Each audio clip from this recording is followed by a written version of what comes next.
इगतपुरी नाशिकहून मुंबईकडे जाणाऱ्या भरधाव ट्रकने दुचाकी स्वाराला मागून जोरदार धडक दिली। या अपघातात महेंद्र कंपनीचा तरुण जागीच ठार झाला। ही घटना मंगळवार 21 एप्रिल रोजी दुपारी 3च्या सुमारास टाके घोटी गावाजवळ घडली। शुभम जमधडे वय 22 राहणार आवळी बुद्रुक तालुका इगतपुरी यास दुचाकीने इगतपुरी येथील महिंद्रा कंपनीत कामाला जात होता। नाशिकहून मुंबईकडे जाणाऱ्या कंटेनर MH18AA9187 ने दुचाकीला MH15 KA 3715 ला मागून जोरदार धडक दिली।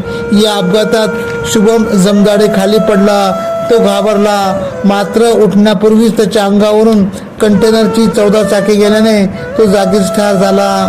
ट्रक चालक हरप्रीत सिंग विक्रम सिंग कल्पित वय 40 राहणार इंदोर मध्य प्रदेश याच्या विरोधात इगतपुरी पोलीस ठाण्यात गुन्हा दाखल करण्यात आला आहे।